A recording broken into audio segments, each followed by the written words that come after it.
नमस्कार सभी को। उत्सव क्लब में आप सभी का बहुत बहुत स्वागत है।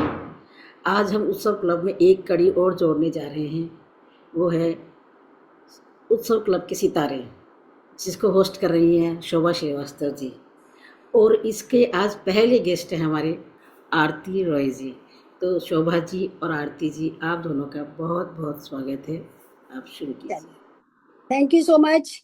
मैं उत्सव क्लब के प्लेटफॉर्म से मैं शोभा आप सबका वेलकम करती हूँ। और जिंदगी एक किताब की तरह होती है, हर पन्ना एक कहानी, हर पल एक याद। और आज हम खोलने जा रहे हैं एक ऐसा ही यादों का पिटारा जिसमें छुपा है अनुभव, मुस्कान और जिंदगी के अनमोल पल। हर सितारा अपनी रोशनी से चमकता है और हर इंसान में कोई ना कोई प्रतिभा होती ही है। बस एक जरूरत है उसको निखारने की, उसको एक अवसर मिलने की, ताकि वो उस अपनी छुपी हुई प्रतिभा को बाहर लेके आए। तो आज हम ऐसे ही अपने उत्सव क्लब में एक ऐसे ही सितारे की बात करेंगे जो हमारे अपने बीच में है। आप सब उनको जानते हैं, थोड़ा सा उनके बारे में जानेंगे। और हम आते हैं, 1 घंटा गाना गाया, अंताक्षरी खेली, ये करा, लेकिन हम एक दूसरे को के बारे में उतना नहीं जानते। हो सकता है उनमें बहुत सारी प्रतिभाएं ऐसी हैं जो छुपी हैं। अगर हम जितना बात करेंगे उतना हम एक दूसरे को जानेंगे। तो आज हम कोशिश करते हैं और ये श्रृंखला हमारी चलती रहेगी, एक के बाद एक मेंबर्स को मैं लेती रहूंगी। और जैसे आप लोगों को पसंद आता है प्रोग्राम, तो मैं इसी को और आगे बढ़ाती रहूंगी। और अब मैं शुरू करती हूँ।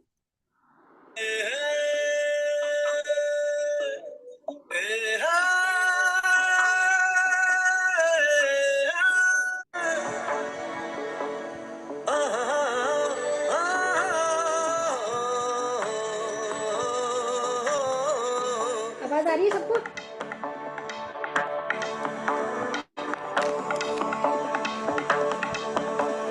ये तारा वो तारा हर तारा, ये तारा वो तारा हर तारा, देखो जिसे भी लगे प्यारा। ये तारा वो तारा हर तारा, ये सब साथ में जो है रात में तो जगमगाया आसमान सारा। ये सब साथ में जो है रात में तो जगमगाया आसमान सारा। जगमग तारे नो तारे नो तारे सौ तारे जगमग सारे, हर तारा है शरारा।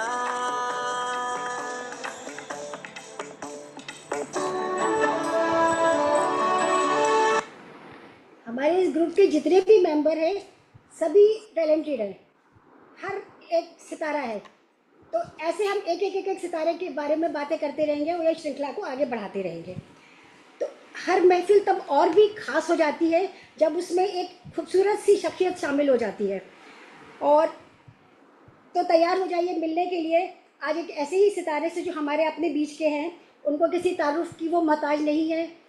उनकी हंसी और उनकी चंचलता, उनकी स्वच्छंदता हम सबकी इस उत्सव क्लब की जान है। तो आइए हम जोरदार ताली से उनका स्वागत करते हैं। आरती रॉय जी, आरती रॉय जी प्रकट हो जाइए। एवरीबॉडी। मैं सोच रही थी वेलकम उत्सव क्लब में, आपका welcome Aarti ji. Thank you Shobha ji. I was on the cloud 9। अरे इतना सारा कुछ बोला जा रहा है और ये सारा है तमाम मेरे लिए हो रहा है, और वाह, मजा आ गया। I am so glad and so thankful to all of you who have joined this program आपसे to आपसे boost ही स्टार्ट हुआ है आज ये programme. To boost my moral. मैं आपसे बताना चाहती हूँ अविनाश भालेराव, भरत और मोहन कृष्णन सर और उषा नागराजन, ये मेरे इनवाइट पे आए हैं यहाँ पे। और मैं इनसे गुजारिश करूँगी कि थोड़ी देर के लिए अपना कैमरा ऑन करें ताकि हम सब उन्हें देख सकें। जी हाँ।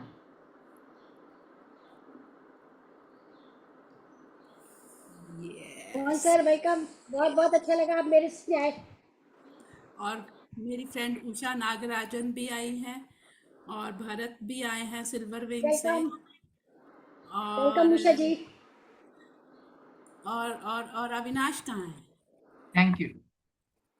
Welcome He Avinash ji. Unmute करके आप हेलो बोल सकते हैं सर। ये ख्याल के हैं। नमस्ते सर। आयु हेलो सर, कैसे हैं आप? बहुत वेलकम आपका। आते रहिए बहुत ऐसे, बहुत आते रहिए बिल्कुल हमारे बिल्कुल प्रोग्राम में भी। यस यस श्योर श्योर अब जैसे कि हम सबको पता है कि हमारी आरती जी बहुत अच्छा गाती हैं, और उनके फेवरेट एक सिंगर मिनट जो में हैं, जो हमारे जो भी आरती जी के गेस्ट आए हैं मैं उसका दिल से स्वागत करती हूँ और बहुत बहुत धन्यवाद भी कहती हूँ। ये जगजीत सिंह इनके फेवरेट है। तो मैं सुधा जी से बोलूँगी कि थोड़ा एक जगजीत सिंह के 2-4 लाइनें कुछ सुनाएं, एक मुखड़ा और अंतरा। आइए सुधा जी। जी जी जगजीत सिंह। मैं तो आरती जी को लेडी जगजीत सिंह बुलाती हूँ। तो शी सिंग्स ब्यूटीफुली। मैंने एक थोड़ा बहुत तैयार किया। This is one of my favourite गजल। हम्म, ये दौलत भी ले लो, ये शोहरत भी ले लो, भले छीन लो मुझसे मेरी जवानी, मगर मुझको लौटा दो बचपन का सावन, वो कागज की कश्ती, वो बारिश का पानी। ये दौलत भी ले लो, ये शोहरत भी ले लो, मोहल्ले की सबसे निशानी पुरानी, वो बुढ़िया जिसे बच्चे कहते थे नानी, वो नानी की बातों में परियों का डेरा, वो चेहरों की झुर्रिया में सदियों का फेरा, भुलाए नहीं भूल सकता है कोई, वो छोटी सी रातें, वो लंबी कहानी। ये दौलत भी ले लो, ये शोहरत भी ले लो।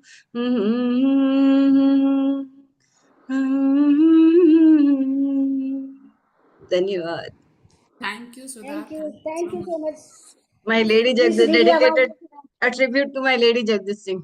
Thank you so much. चलिए आरती जी, आपका स्वागत है।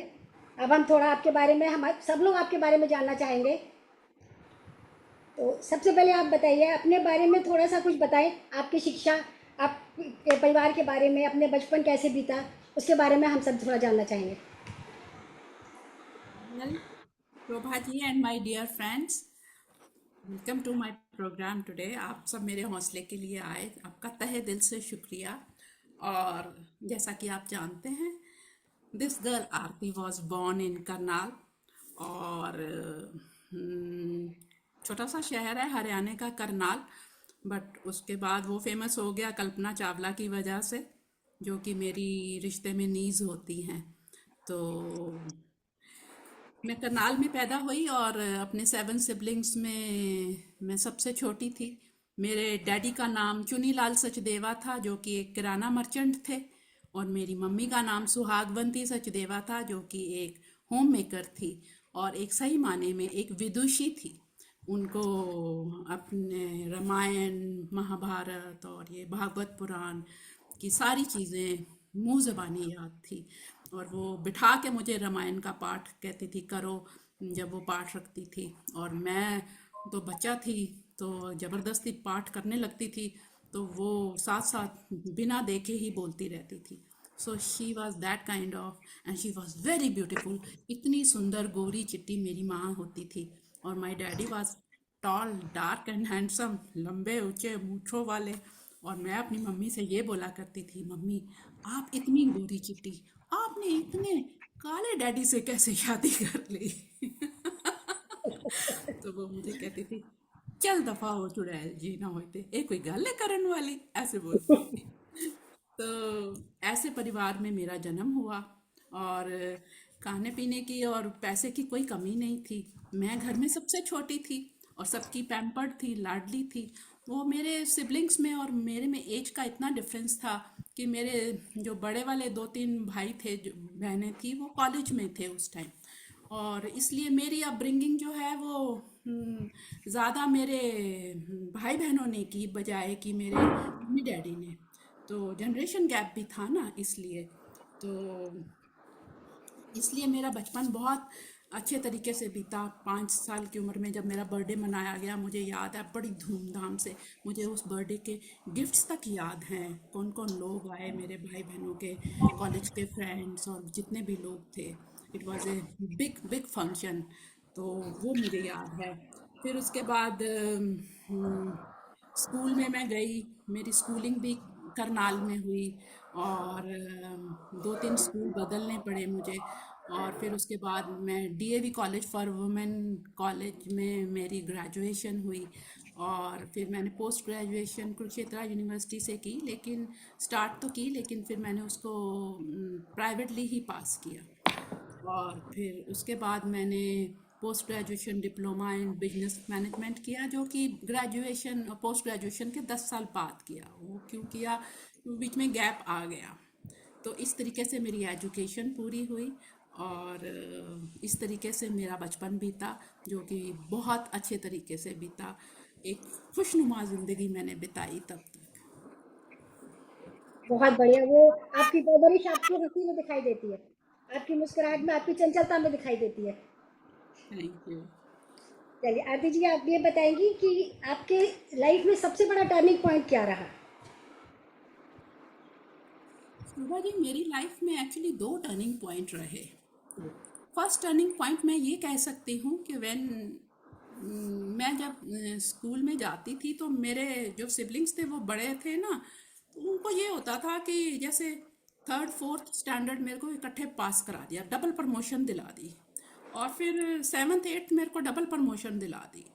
छोटे से बच्चे पर, नन्ही सी जान पर इतना भार डाल दिया उन्होंने पढ़ाई का, कि मैं ठीक है पढ़ जाती थी, लेकिन अच्छे तरीके से वो सारी चीज़ें ग्रास्प नहीं कर पाई ना, जैसे कि होनी चाहिए। एज के हिसाब से ही आता है। तो करते कराते 12.5 साल की थी मैं, जब मैं 10th में थी, तो मेरा स्कूल वालों ने एडमिशन देना बंद, वो मना कर दिया कि ये 13 इयर्स की नहीं है, तो इसका स्कूल से एडमिशन नहीं जा सकता। तो मेरे भाई ने बोला कि साल वेस्ट करने की कोई ज़रूरत नहीं है, तो मैट्रिक का एग्ज़ाम प्राइवेटली दिला देते हैं हरियाणा बोर्ड से। मेरा प्राइवेटली दाखला भर दिया गया, 1 साल मेरी एज ज़्यादा लिखवा के उसमें, कि भी हम क्यों टाइम वेस्ट करें। तो हो गया उसमें। अब उसमें ये था कि मैथ्स में मैं बिल्कुल बंडल थी, ऐसे बड़ा वाला ज़ीरो थी, मुझे कुछ नहीं आता था। तो मैंने सोचा, मेरी बहन कहती थी बिट्टू, मेरा घर का नाम था, बिट्टू अगर तू 10वीं में नहीं पास हुई, तेरे को क्योंकि ये आता नहीं है, एक बार तू फेल हुई तो 10 साल पास नहीं हो सकती।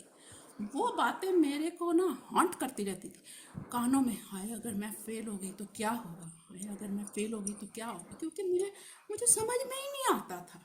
तो जब मैंने मैट्रिक का एग्ज़ाम लिया, तो उसमें मैथ्स की बजाय मेरे पास ये ऑप्शन आई कि मैं अर्थमेटिक और हाउस होल्ड ले सकती थी। तब वो एक, और सब्जेक्ट्स चेंज हो गए, हाइजीन फिजियोलॉजी आ गई, सोशल स्टडीज़ आ गई, संस्कृत आ गई, हिंदी आ गई। और कर करा के उन्होंने बोला अब अर्थमेटिक तो कर लेगी ना नालायक। मैंने कहा चलो कर लेंगे। लेकिन जब अर्थमेटिक, इतना इतना शुक्र है कि जब फाइनल एग्ज़ाम में ये मैथ्स, अर्थमेटिक और हाउस होल्ड का एग्ज़ाम था, ये लास्ट के 2-3 एग्ज़ाम जब रह गए थे तब था। सबसे पहले मेरा इंग्लिश का पेपर हो गया, बाकी के पेपर हो गए जो कि मैंने हंसी खुशी दे दिए। और जब मेरा इसका अर्थमेटिक का पेपर आया और मैंने पेपर देखा, मुझ पे ना पैनिक अटैक हो गया। मैं सोच रही थी ये क्या लिखा हुआ है, मुझे कुछ नज़र ही नहीं आ रहा था, अंधेरा ही आ गया मेरी आंखों के आगे, मुझे कुछ नहीं आता था। और मुझे मेरी बहन की बातें मेरे दिमाग में गूंज रही थी, तू 1 साल अगर इस साल फेल होगी तो 10 साल नहीं पास होगी। मैंने बोला कि भैया मैं क्या करूं, मुझे तो कुछ आता ही नहीं है। पसीने छूट रहे थे, बुरा हाल था, आंखों के आगे अंधेरा था, मुझे कुछ नहीं आता था। मुझे नहीं याद कि मैंने उस पर कुछ लिखा भी था कि नहीं। मैं 1-1.5 घंटा, जितना एक स्टिपुलेटेड टाइम होता है, बैठना होता है, उतना करके मैं वहाँ से निकल आई। मुझे कुछ कुछ फ़ायदा ही नहीं था, कुछ कर ही नहीं सकती थी। और अगला पेपर फिर हाउस होल्ड का था। घर आके मतलब सदमे में थी। और घर फिर हाउस होल्ड का पेपर आया, मैंने कहा चलो ये तो हो ही जाएगा। अल्लाह अल्लाह करके गई। वो बजट मैंने सारा लिखा 20 नंबर का, और वो बैलेंस शीट का कुछ था वो भी मैंने लिखा।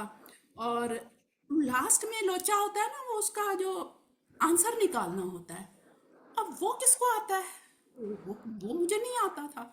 अब वो दोनों करके, और मैं ये सोच रही थी, हिसाब लगा रही थी, अगर मुझे इनका आंसर आ जाए तो 40 नंबर ये, और मैं 50 नंबर का जुगाड़ कर रही थी 150 में से, कि किसी तरीके से पास हो जाऊं। और मैं वो थ्योरी का जो एक था पोर्शन वो मैंने लिख लिया, और फिर मैं सोच रही थी अब इसमें आंसर कैसे निकालूं और मैं क्या करूं। मतलब मैं ना literally I was about to cry. अब मेरे से बर्दाश्त नहीं हो रहा था। तो जो वो इन्विजिलेटर थी वो इंग्लिश के एग्ज़ाम में भी थी। तो इंग्लिश के एग्ज़ाम में उसने मेरी आंसर शीट लेके वहाँ पे जिन लोगों को ट्रांसलेशन नहीं आती थी उन लोगों को ट्रांसलेशन करवाई थी, 4-5 बच्चों को, मतलब शरेआम। वो मेरे पास से निकली, जब देखा उसने कि ये ऐसे बैठी हुई है, उसने मुझे बोला क्या हुआ। मैंने बोला मुझे ये समझ नहीं आ रही, ये नीचे मुझे इनके आंसर निकालने नहीं आ रहे, मैं क्या करूं। तो वो मैथ्स की टीचर थी, उसने दोनों आंसर फटाफट करवा दिए मुझे। जब करवा दिए तो आई वॉज ऑन क्लाउड 9 कि चलो अब तो कुछ हो ही जाएगा। तो मैं 50 नंबर का अपनी तरफ से पेपर करके और खुशी खुशी आ गई। लेकिन दिल में वो धक धक थी, वो धक धक थी कि मतलब ना खाना भी नहीं खाया जाता था जब तक रिजल्ट नहीं आया था। और बहन की बातें दिमाग में गूंजती रही। मुझे अभी भी यकीन नहीं था कि अगर मैं रह गई तो फिर मैं गई, फिर तो मैं गई। और फिर जब रिज़ल्ट आया, उस दिन जब रिज़ल्ट आना था, सुबह ही उठी हुई थी मैं, पेपर वाले को पकड़ के पंजाब केसरी पेपर लिया उससे, क्योंकि घर में तो ट्रिब्यून आता था, और पंजाब केसरी पेपर लिया और उससे अपना रिज़ल्ट देखा। मुझे अपने रोल नंबर भी याद है, 32143 मेरा रोल नंबर था, 32,143 ये याद था।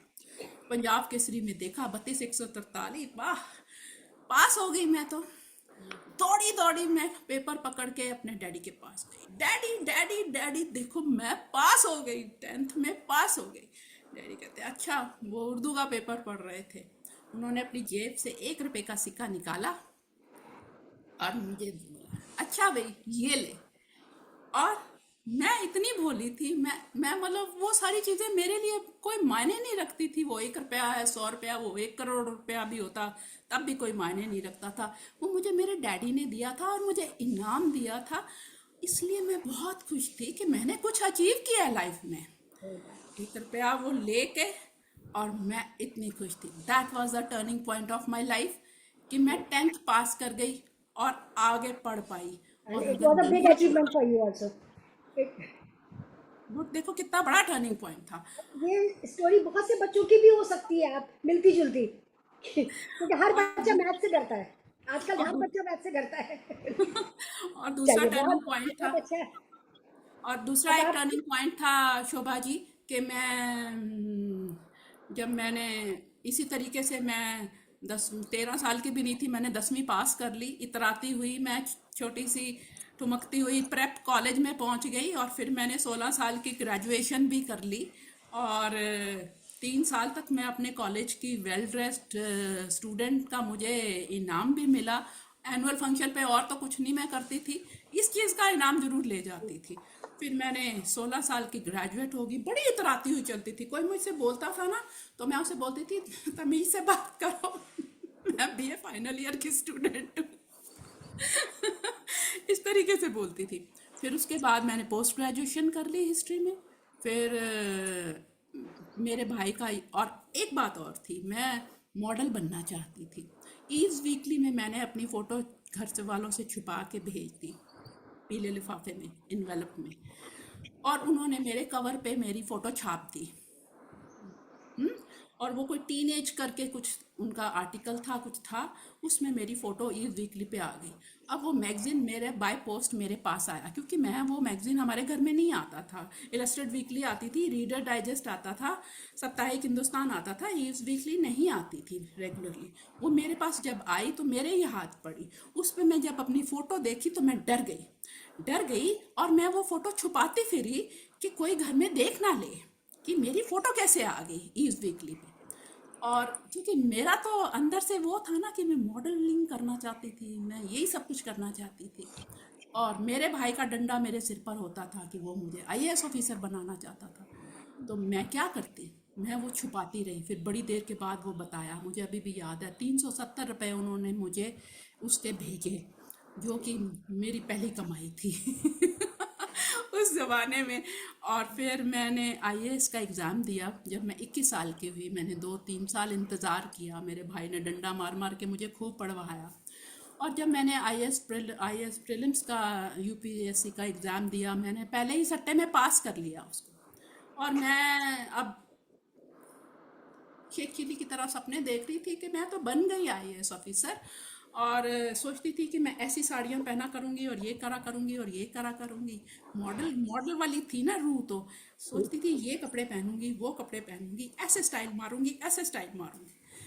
इतना पढ़ना पड़ता है वो, उसका तो मुझे कोई फिक्र ही नहीं था, क्योंकि मैं पास हो गई थी। इसलिए मैंने बोला मैं ये भी कर लूँगी। लेकिन यहाँ पर मेरी किस्मत ने मेरा साथ नहीं दिया।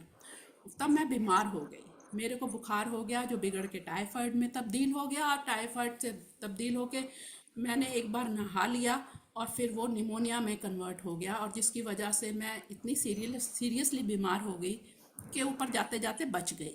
तो आप लोगों के सामने आना था ना, इसलिए बच गई। तो वो मेरा आईएएस का जो बनने का सपना था वो बीच में रह गया, क्योंकि दोबारा मैंने 3-4 बार दिया आईएएस का, मैं प्रीलिम से नहीं पास कर पाई। मैंने प्रोबेशनरी एग्जाम्स दिए बैंकिंग के, मैं वो भी पास नहीं कर पाई, क्योंकि मैथ्स में मैं ज़ीरो थी। तो मैं क्या करती, मैं नहीं कर पाई, तो नहीं कर पाई। So those two events were the turning points of my life, जिसकी वजह से जो मेरी डेस्टिनी थी फिर होना तो वही था शायद, और मैं नहीं कर पाई। जिंदगी के उतार चढ़ाव है, ये तो हमें पार करने ही पड़ते हैं। हम उनसे कुछ सीखते हैं, कुछ वो हमें सिखा के चले जाते हैं। अब मैं थोड़ा सा मोहन सर के पास जाना चाहूँगी। मोहन सर, एक मिनट, प्लीज मैं उनको फॉरवर्ड करती आप हूँ। आए और हम आपसे कुछ सुने ना, ऐसा हो नहीं सकता। बोलिए। दो आप कुछ एक मुखड़ा और अंतरा आपसे सुनना चाहूंगी, जो भी आपको मन करे। Any song, is it? ठीक है। Any sir. कोई शाम का ख्याल आ गया, कोई शाम का ख्याल आ गया, वही जिंदगी का सवाल आ गया, वही जिंदगी का सवाल आ गया, कोई शाम का ख्याल आ गया। अभी तक तो होठों पे था तबस्सुम का ये सिलसिला, बहुत शाद माते उनको भुलाकर अचानक ये क्या हो गया,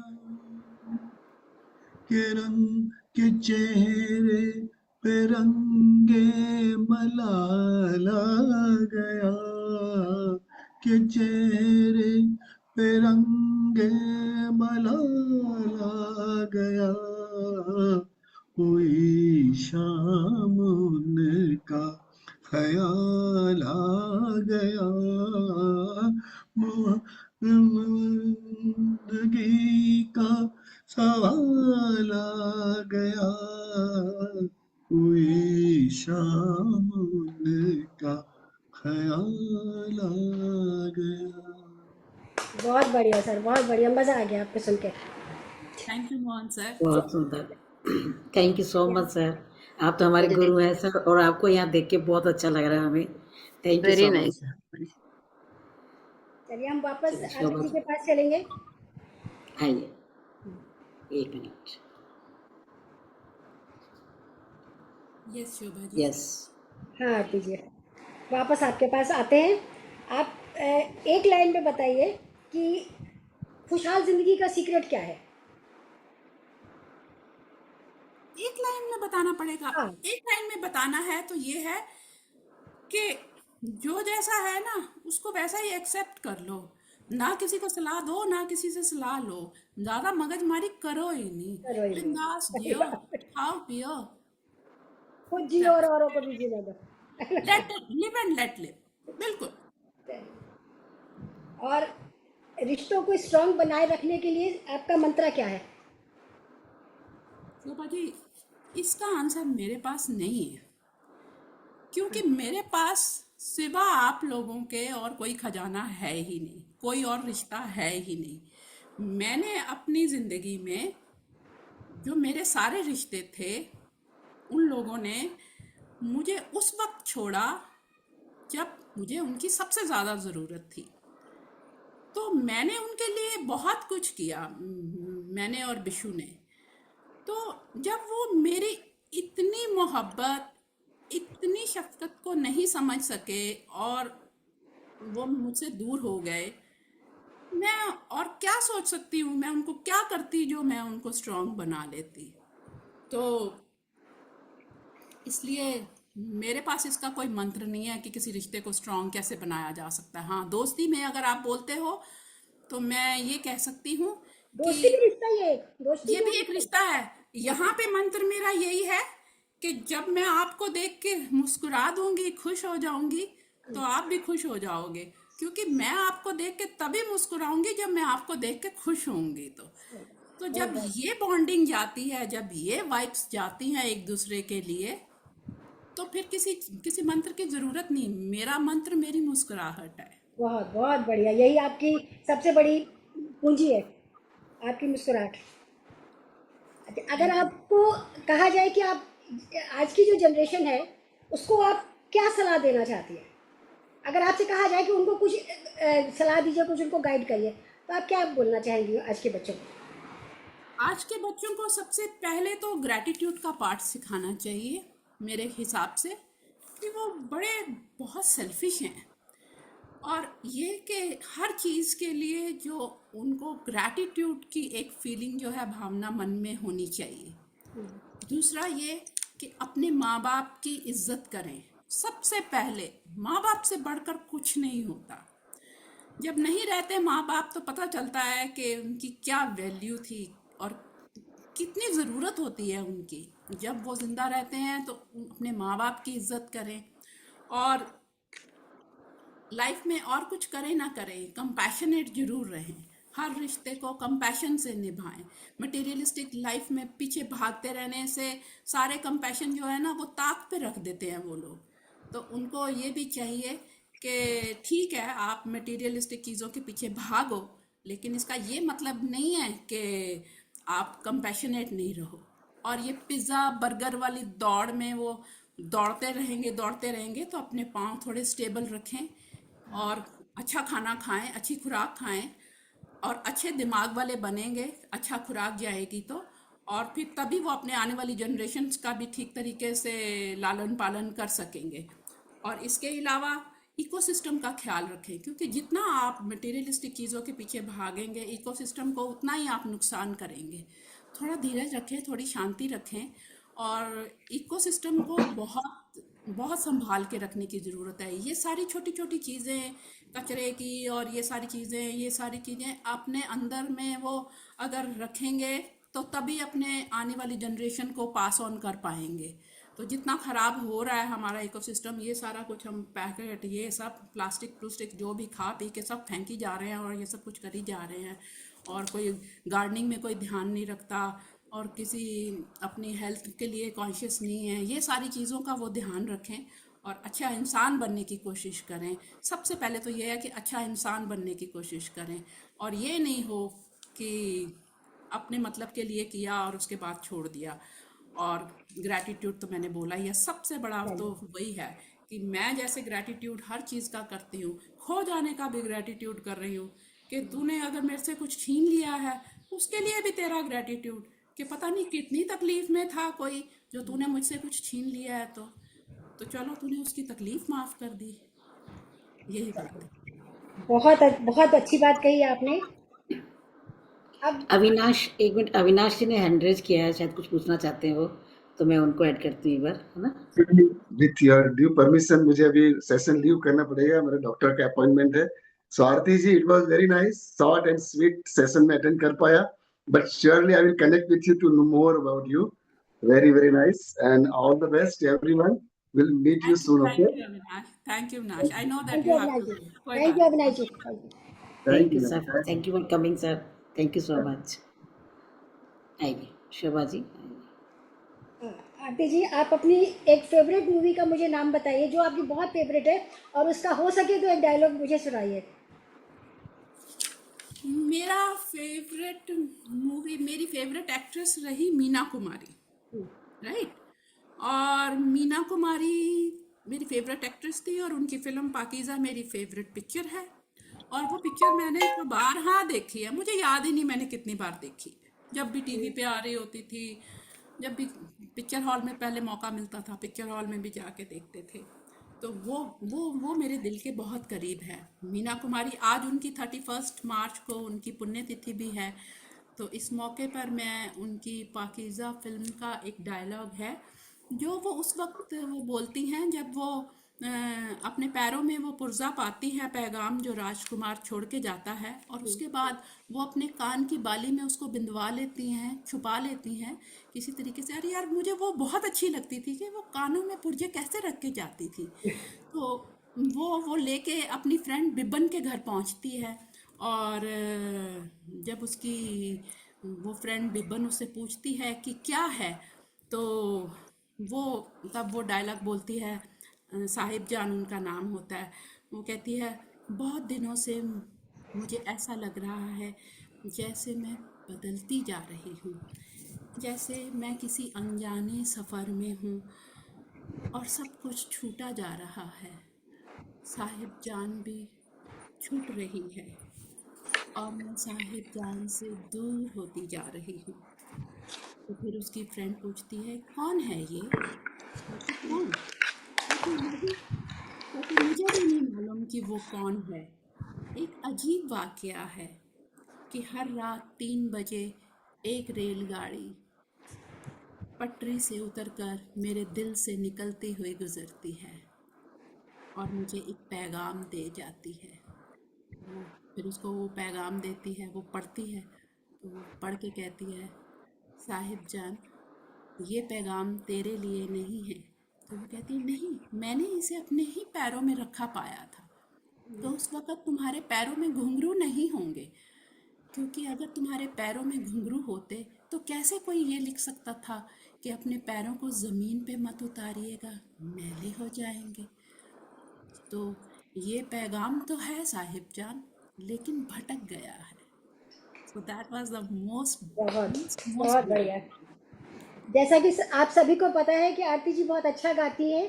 जब वो गाती हैं तो एकदम भाव विभोर हो जाती हैं और उसी में डूब जाती हैं पूरे। वही गाने की एक बहुत ब्यूटी है। तो मैं चाहूँगी कुछ चंद लाइनें वो सुनाए हमें, ये अपना डील तो फेवरेट। नहीं, ये मीना डील तो नहीं हुई थी। मीना कुमारी मीना कुमारी का ही सुना सकती है, या जो आपका फेवरेट हो। ओके, ठीक है।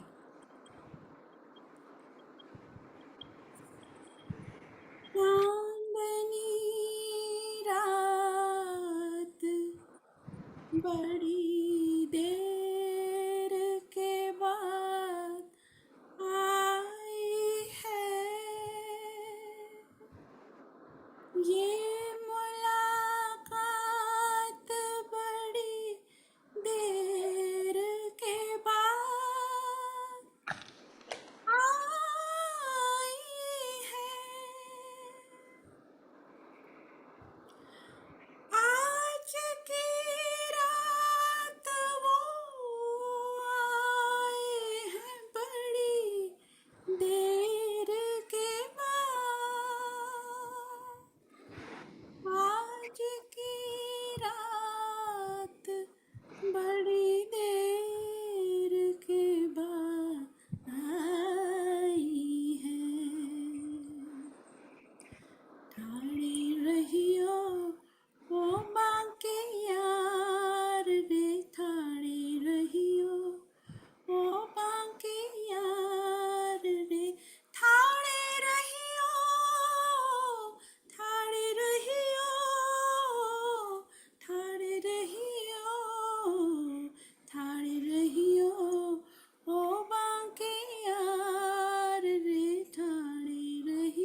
बहुत बढ़िया। बहुत सुंदर। अब आपसे एक दो तीन सवाल और पूछे जाएंगे, फिर मैं रैपिड फायर राउंड खेलूंगी, फिर हमारे जो भी मेंबर्स आपसे कुछ पूछना चाहते हैं वो आपसे एक एक करके अपना सवाल पूछेंगे। तैयार रहिए, ठीक है? अगर अपना आपकी हैंड रेस कर दीजिएगा, अगर अगर हैंड आपकी रेस कर लाइफ दीजिए, किसी को कुछ पूछना है अभी तो। अभी अभी अरुणा जी बताती हूँ मैं, अभी पहले दो तीन सवाल और पूछूंगी आरती जी से, उसके उसके बाद बाद। ओके। हाँ, आरती जी, अगर आपकी लाइफ पे मूवी बनानी हो तो आप उसका टाइटल क्या देना चाहेंगे? तौबा तखार, ये कौन सा सवाल हो गया? मेरी लाइफ पे पिक्चर क्यों बनेगी, पहले तो ये अच्छा, बताओ। सोचो सोचो, आपकी लाइफ, आपकी जो भी लाइफ के एक्सपीरियंसेस है, अगर आपसे कहा जाए कि इस पर मूवी बनेगी तो उसका टाइटल क्या देना चाहेंगी? हाँ, आपको क्या लगता है शोभा जी, आप मुझे कितना जानती हैं? अब धीरे धीरे जानने लग रही हूँ, आज के बाद से थोड़ा ज़्यादा जानने लगी हूँ। उससे पहले तो बस आरती मस्ती वाली आरती पता था, गाने वाली मस्ती वाली। अब धीरे धीरे जान रही हूँ, और हमारा मकसद भी यही है कि हम ऐसे मेंबर्स के बारे में धीरे धीरे जाने, ताकि हमारी बॉन्डिंग और बढ़ती है। वैसे हमारी बॉन्डिंग ऑलरेडी इतनी अच्छी है कि कोई मेंबर मिस होता है तो हम सब पूछना शुरू कर देते हैं कि वो क्यों नहीं आया, वो क्यों नहीं आ रहा, क्या हुआ, ठीक है सब। तो हम उसको और स्ट्रॉन्ग बनाना चाहते हैं। अपने बारे में मैं ये कह सकती हूँ कि अगर मेरी लाइफ के ऊपर कोई पिक्चर बनाई जाएगी तो ऐसा है शोभा जी कि अपने बारे में मैं ये कह सकती हूँ कि कुछ बातें ऐसी हैं जो मैं खुद भी नहीं अच्छे से जानती, तो वो मेरे अंदर कहीं छुपी छुपी बैठी हैं। So I find myself something sometimes very mysterious kind of person. Maybe एक चेहरे के ऊपर कोई और चेहरा है जो मुझे भी कई बार दिखाई नहीं देता। तो अगर मेरी लाइफ पे कोई स्टोरी बनाना चाहेगा और जब वो मेरी लाइफ को अनफोल्ड करेगा तो उसका नाम होगा Aarti the mysterious girl. Very good, बहुत बढ़िया, बहुत ही अच्छा आंसर, बहुत ही अच्छा। चलिए, एक लास्ट सवाल आपसे पूछना चाहती हूँ कि आप हमारे क्लब मेंबर्स के लिए अगर कुछ आप मैसेज देना चाहती हैं, कुछ कहना चाहती हैं, तो आप क्या कहेंगी? मैं उनसे यही कहूंगी कि हम लोग जिस लाइफ के जिस पड़ाव पर हैं और जिस मुकाम पर हैं उसमें जितना हम एक दूसरे के साथ रह सकें, जितना टाइम एक दूसरे के साथ स्पेंड कर सकें और जितना एक दूसरे के लिए कुछ कर सकें, मॉरली, फिजिकली, फाइनेंशियली, एनीथिंग, किसी को जो भी किस टाइप की भी ज़रूरत है, हमारी बॉन्डिंग इतनी स्ट्रांग हो कि कोई कह सके कि मैं इस तकलीफ में हूँ और मुझे आपकी ये मदद चाहिए। ये भी कहना ना पड़े कि मुझे आपकी मदद चाहिए, बस आप अपनी तकलीफ बता दो और बाकी सब लोग तैयार हो जाएं उसकी मदद करने के लिए। सिर्फ हा हा ही हु गाना और ये सब चीज़ें हमारी लाइफ का मकसद नहीं है। हमें इस वक्त ट्रू कंपैशन की ज़रूरत है। व्हाट आई फील इज ये नहीं कि भाई यहाँ आके गाना गा लिया, थोड़ा हंसी ठट्ठा किया, अंताक्षरी खेल रही और फिर आप अपनी तकलीफों के साथ जूझ रहे हो अकेले में और फिर पैनिक अटैक आ रहे हैं आपको, तो फिर ये सब चीज़ों का कोई फायदा नहीं है। तो थोड़ा और कनेक्टेड होइए एक दूसरे से। जैसे जैसे हर एक का इंटरव्यू आता जाएगा लोग एक दूसरे को और जानने लगेंगे एक दूसरे के बारे में, बहुत बढ़िया, फिर और कनेक्टेड रहिए और फिर एक दूसरे के साथ ट्रू बॉन्डिंग रखिए। बहुत ही बढ़िया। एक सोशल बॉन्डिंग, एक सही बॉन्डिंग होनी चाहिए। बस, last but not the least, मैं रैपिड फायर राउंड लूंगी आपसे। फटाफट आपको मैं दो ऑप्शन दूंगी, आपको जो दिमाग में आता है एकदम सोचना नहीं है, बोलना है बस। चाय या कॉफी? सोच कॉफी। रहे जो, फटाफट, रैपिड फायर है ये। कॉफी। दिल या दिमाग? दिल। ओल्ड सॉन्ग या new song? All old songs any time. Movie on TV या थिएटर? थिएटर। शॉपिंग और sleeping?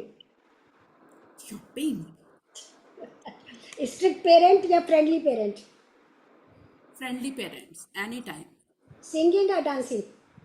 Singing only. I have two left feet, so I cannot dance. Hot drink और कोल्ड ड्रिंक? हॉट ड्रिंक से क्या मतलब है आपका? वो वाली ड्रिंक की बात हम नहीं कर रहे हैं यहाँ। मतलब अगर कॉफी गर्म में से कॉफी मिल जाए या आपको कोल्ड ड्रिंक पीना, तो क्या चूज करोगे इसमें से आप? वो ड्रिंक की बात मौसम के हमने ऊपर की। डिपेंड करता है। I will prefer to have cold drink. हाँ, देखिए सबने बता दिया, जो मैं नहीं बोल पा रही हूँ सबने बोल दिया। चलिए, फिक्शन और रियलिटी शो? Reality show. हैं? फिर रियलिटी शो। Reality show. चलिए, तो आज के सेशन से हमने हमारे लिए एक प्रोग्राम नहीं था, ये एक इवेंट नहीं था, ये एक एहसास था, एक सफ़र था हमारे लिए। हमने जाना कि सितारे सिर्फ आसमान में नहीं होते हैं, ज़मीन में भी होते हैं और हमारे अपने क्लब के बीच में हैं। और हर के पास एक एक प्रतिभा है, बहुत ही प्रतिभाशाली लोग हैं। कोई किसी फील्ड में महारत हासिल करता है, कोई किसी में करता है, लेकिन बस एक पहचान और एक उसको ब्रेक की ज़रूरत है। अब जो भी आरती जी से कुछ पूछना चाहते हैं वो पूछ सकते हैं। अरुणा जी, आप नाउट से होता है। हाँ, हैंड रेज कर सकते हैं आप सब लोग, जिसको कुछ पूछना है पहले हैंड रेज कर दी, ताकि टर्न बाय टर्न में ले लेती हूँ उनको। तो एनीवन, किसी ने हैंड रेज नहीं किया? मोहन जी ने, मोहन कृष्णन सर ने। हाँ जी सर। हाँ, सर आप पूछिए, क्या पूछना चाहते हैं? एक तो है कि it was a very excellent presentation, especially the 7 siblings and the way she was brought up, बहुत अच्छा लगा। लेकिन ये हॉट और सॉफ्ट ड्रिंक में मुझे जरा कंफ्यूजन है। आप साफ साफ बता दें, दारू पीती है या ठर्रा पीती है या फ्रूट जूस पीती है? मैं सिंगल मॉल्ट विस्की पीती हूँ। बहुत अच्छी बात। कौन सा ब्रांड पीती है? ग्लेन लिवेट कभी ट्राई किया आप?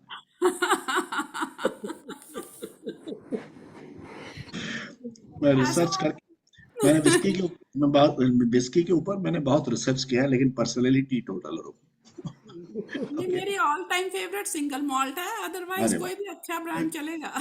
और your song was very beautiful, very very, I mean the words very touching, heart को छू दिया। And I was very happy with the way your candid views, you know. आपने कुछ, you are not trying to show off, you know, just being yourself. The Aarti I know for the last 1 year or more, you just as natural as hearty congratulations, बहुत अच्छा लगा, and I'm happy you sent me the invitation. Good luck. Thank you so much. Thank you so much. You made my day. Thank you so much. Thank you thank sir you for sir. Coming. Seema Mehta ji, आप क्या पूछेंगे? Thank you so much Mohan sir. Aarti ji की सारी बातें सुनी, सभी बातें बहुत ही अच्छी थी। जो एंड में इन्होंने कहा ना कि कनेक्टेड हो रहो, कि केवल गाने ही नहीं, वो मुझे सबसे ज़्यादा अच्छा लगा। और मैं उस पर वही कह रही थी कि कनेक्ट रहो, कि ये बहुत ज़्यादा चीज़ ज़रूरी है हम लोगों के लिए। और जब मैं आरती जी से पहली बार मिली तो मुझे कुछ लगा ही नहीं कि मैं किसी अननोन से मिल रही हूँ। मुझे तो जैसे मैं मजाक करती हूँ, जॉली नेचर, उनका जो एक स्माइलिंग फेस है, वो मुझे अपील कर गया। तो मैं उनके साथ ऐसी शरारतें भी ऐसे हंसी मजाक कर लेती हूँ। तो she is a loving person. बहुत ही आपने अच्छा कहा आरती जी, और मुझे अच्छा बहुत लग रहा है कि सबसे पहले जो शुरू हुआ है वो आपसे शुरू हुआ है। Thank you so much, Seema. Thank you. यार लव यू I love बहुत ही you. अच्छे, बहुत ही अच्छे। एनीवन, आरती जी, अनीता रस्तोगी जी। हाँ जी बोलिए। आरती जी के लिए आज देख के पता है एकदम गाना क्या बजा? आज मदहोश हुआ जाए रे मेरा मन, मेरा मन, मेरा मन, शरारत करने को जी ललचाए रे मेरा मन। दारू का नाम सुन के मेरा मन ललचा गया। ये क्या टॉपिक चला गया भैया। सब बैठे हैं यहाँ। मोहन सर ने ना वो बात कह दी, मैं कहना चाह रही थी, मैंने कहा ओह ठीक है, बढ़िया कर दिया, माहौल अच्छा कर दिया एकदम ही। और देखो, मैं मोहन सर से एक्सेप्ट नहीं करती थी, क्योंकि मोहन सर को मैंने हमेशा एज ए टीचर सिंगर ही सुना है, एंड उन्होंने हमेशा हमको करेक्शन ही किया। लेकिन ये दूसरे में आज टॉक कर रहे थे, बात कर रहे थे, तो मुझे तो जैसे आरती जी ने कहा ना कि हमारे अलग अलग हमारे कई चेहरे होते हैं, है ना? तो कई आज बार मोहन सर का हमारी ये चीज अलग निकल चेहरा के देखा आती है। हमने। आपने सिर्फ 2 चेहरा देखा है, अभी 4 चेहरा और दिखाना है। हाँ, मुझे एक्सक्लूसिवली स्कॉच बहुत ही विस्की का बढ़िया। प्रोग्राम देखना। आप तो मुझे सर आप रेगुलर आइए हमारे यहाँ पे, मैं आपको प्रोग्राम हमारे बनाइए, ग्रुप में बहुत ऐड कर बढ़िया लेती हूँ। बना हम देंगे आप। चाहेंगे कि आप हमेशा रेगुलर आए हमारे यहाँ पे। चलिए, अनीता रस्तोगी जी, आप क्या पूछ रहे थे? हमने तो आरती जी का जो इंटरव्यू सुना वो बहुत ही अच्छा लगा सब। लेकिन हम जो है आरती जी से फेसबुक द्वारा जुड़े। यहाँ तो देखे ही थे, लेकिन फेसबुक में जो है इनके गाने सुने, हमको बहुत अच्छे लगे। और इनकी जो मुस्कुराहट, इनके तीत खुलने का वो अंदाज, वो सब हमको बहुत अच्छा लगने लगा। तो मैंने इनसे पर्सनली बात की थी। तो मतलब कि हमको आरती जी का ये सब चीजें बहुत अच्छी लगी। Thank you Anita. I know का फोन आया तो मैं तब इनको जानती भी नहीं थी। तो मेरे पास एक्चुअली ऐसे बहुत सारे ख्याल से भी बहुत सारे, ये इंदिरा बंसल भी आ गई, कितनी लेट आई है। ये मेरी बहुत अच्छी फ्रेंड है और सुधा सभी जी, आजकल आई सुधा है, जी, सभी सबसे लेट आई है। सुधा जी, देखो ये आज आप मैं भी आ लोगों गई है। देखो। अरे वाह, दोनों बहनें इकट्ठी हैं, वेरी नाइस। हाँ चलिए हम पहले सुधा जी से सुनते हैं। सुधा जी क्या कहना चाहती हैं? सुधा जी पूछिए। जी, मुझे ऑफलाइन रहने का भी उनके साथ मौका मिला है। तो I was fortunate enough to be with her, पर we spend quality time together. तो ज्यादा अच्छी तरह से हम एक दूसरे को जानने लगे। ऐसा भी जब लास्ट में बताया कि this group is not only meant just to sing and dance, but we should know the others feelings. अगर उनकी तकलीफ होता है ना, friend in need is a friend in need, that should be implemented whenever is required. Yes, You. Correct. Thank you Sudha. मैं सुधा के पास 10 दिन रह के आई थी अहमदाबाद में, और मेरी एक और फ्रेंड है रश्मि, उसके पास भी, वहाँ पे अतुल भी थे सिल्वर विंग वाले। मैं एक बात और कहना चाहती हूँ, अपनी तरफ से ऐड करना चाहती हूँ कि जब विशु चले गए थे तो मैं 2 महीने तक सो नहीं पाई थी, और मैं अंधेरे से डरती थी और मेरे मुंह से आवाज़ भी नहीं निकलती थी। तब मैंने सिल्वर विंग ज्वाइन किया, और सिल्वर विंग में ज्वाइन करने के बाद मुझे ऐसे दोस्त मिले कि मैं आज आपके सामने हंस रही हूँ, बोल रही हूँ और ठहाके भी लगाती हूँ, और I have just come out of it, you know. तो ये सब मेरे दोस्तों की करामात है। मेरा और मुझे सारे मैं हैं, कुछ और नहीं आपके हूँ, सिल्वर मैं और उन आपके दोस्त, हूँ। वो वहाँ के जो दोस्त हैं उन्होंने ही आपको इधर लेके आए हैं। सुधा जी ने ही रिकमेंड किया था आपका नाम मुझे, और वो मैंने आपको ऐड किया था, वही आपको यहाँ लेके आए हैं। सारे सब लोग यहीं पे हैं। चलिए आइए thank you Jatin so sir. Much. मैं तो कहती हूँ ना कि मैं ग्रेटिट्यूड सारा दिन भी करती रहूँ तो भी कम है मेरे लिए। यतिन सर कुछ आरती जी कहना चाहते नमस्ते। हैं? आरती जी नमस्ते। नमस्ते ये कौन आरती बोला? जी नमस्ते। यतिन सर, मैं यतिन सर जी। हाँ जी, हाँ जी, हाँ यतिन जी, हाँ संपट। जी, हाँ जी, हाँ जी, यतिन जी। हाँ आपका जो आपने बताया कि जो छुपा छुपा वो आपने फोटोग्राफ भेजा और कवर पेज जो पर आया ईज वीकली में ना, ईज वीकली ना, हाँ फेमिना। जी, हाँ जी, हाँ जी। हाँ तो उसके लिए बहुत बहुत आपको अभिनंदन। और मुझे थोड़ा कलेक्शन का शौक है, तो मुझे ये जानना था कि आपने वो कवर पेज वाली कॉपी रखी है क्या आपने संभाल के? आई एम सॉरी, मेरे पास अब वो नहीं है। जब हमारा घर शिफ्ट हुआ तो मेरा कुछ सामान जो था वो गति कार्गो वालों ने खो दिया, और उनमें से मेरे वो बहुत सारे डॉक्यूमेंट्स जो थे, इस तरह के जो चीज़ें थी, वो भी चली गई। अब मेरे पास वो नहीं है, and I don't even remember the date. And वो वीकली आती थी ना, अभी वो एग्जैक्ट वो भी नहीं है। मैंने वहाँ ऑफिस से भी ट्राई किया था कि उसकी कॉपी मंगा सकूं, बट वो कहते हैं मैम आप हाँ। एग्जैक्ट वो बताएंगे तो तभी हम कर पाएंगे उसको। लेकिन मेरे ओहो। पास वो भी नहीं मुझे मालूम थी। और मैं अरुणा ये भी बताना चाहती हूँ आपको, अंजना मलिक मेरी एक और फ्रेंड है ख्याल से, जो जुड़ी हुई हैं यहाँ पे हैं, इनको इनको जानिए। ये भी हो सकता है अच्छा आपका शो ज्वाइन कर ले। तो शी चलिए इज आइए। ऑल्सो अच्छा। Very good friend of mine. Thank you Yatin ji. Thank you Yatin sir. नहीं, मैंने अंजना, इसके लिए पूछा, मुझे कलेक्शन का बहुत शौक है और मैंने आपके मेरे यूथ पास में ऐसे। आपके हाँ, पास इतनी पुरानी इज वीकली है क्या? मेरी स्कूल का मैगजीन है मेरे पास को 1969। तो हमारा ओह, स्कूल का 1969 में मैं एसएससी में हम लोग का क्लास में था। तो टीचर्स डे को जो फोटोग्राफ लिया था वो उसमें वो मैगजीन में है। वो ओरिजिनल मैगजीन अभी भी मेरे पास है 1969 का। तो माफ कीजिएगा, मैं आपको क्रॉस चेक नहीं करता था, मैं यही समझना चाहता था कि जैसे मेरे को कलेक्शन, क्योंकि ये लाइफ की आपकी बहुत बड़ी अचीवमेंट थी कि कवर पेज के ऊपर यस मैगजीन आई में नो, मेरे फोटो पास आना है। ये बहुत बड़ी अचीवमेंट थी। और वो आप कैसे उसको नहीं संभाल सकते। वो मुझे था श्योर कि आप मुझे जवाब हाँ देंगे कि हाँ मेरे पास है copy. Thank you, you are thank you right sir. Actually, पर मेरे साथ नहीं हो सका ना ऐसे। नहीं नहीं, आपने बोला ना ये मिसप्लेस हो गया है, ये ट्रांसशिपमेंट ना कहीं मिसप्लेस हो गया है, तो it is possible, it is possible. लेकिन मेरा जो मेरा मेन मोटो था वो आपको क्रॉस चेक करने के लिए नहीं था। ये आप मिसअंडरस्टैंडिंग मत कीजिए। नहीं नहीं नहीं, खाली मैं मैं ऐसे क्यों बोला हाँ, समझूंगी। Why हाँ, did तो I मुझे say it? हाँ अगर आपने हाँ बोला तो मैं बोलता था मुझे जरा दिखाइए एक दिन, मुझे जरूर देखना है। क्योंकि यस फेमिना में मेरा मेरा कजिन ब्रदर है, वो भी he was working as a photographer, तो ओह आई नो। इसके लिए मैं जस्ट पूछा। Thank you Aarti ji, thank you. Thank you so thank you. Much. चलिए अंजना जी आप कुछ बोलिए। Aarti is a really lovely wonderful person. मैं आरती जैसे आप लोग की दोस्ती है, मेरी भी उससे ऐसी दोस्ती थी। मुझे इसका एक सॉन्ग बहुत, am I audible, can you hear yes me? Yes. Yeah yeah जी हाँ। या या या या आरती और मैं ख्याल से जुड़े थे, तो मुझे इनका एक गाना, मतलब इन्होंने गाया जो ऐसे ही रैंडमली मैंने सुना, छुपा लो दिल में तुम प्यार यूं प्यार मेरा, ये वाला, एंड आई लव्ड। मैंने इनकी पर्सनल चैट पे जाकर मैंने कहा आरती यार it was wonderful, we were not even, मतलब जानते ही नहीं थे। एक मतलब बहुत सारा लंबा ग्रुप है वो ख्याल का, तो you must be aware of it. तो मेरी इनसे दोस्ती होने लगी, बस फिर हम लोग क्लोज होते गए, पता ही नहीं चला कब क्लोज हो गए इतने ज़्यादा। और ऐसे पागलों की तरह मजाक करते हैं जैसे पता नहीं 20 साल से हमारा बहुत ज़्यादा पुराना रिश्ता है। She is a really lovely person, बहुत अब हम एंजॉय ऐसे करती हूँ, चैट आरती की करते हैं कंपनी ना बहुत तो हंसाती है ये मुझे।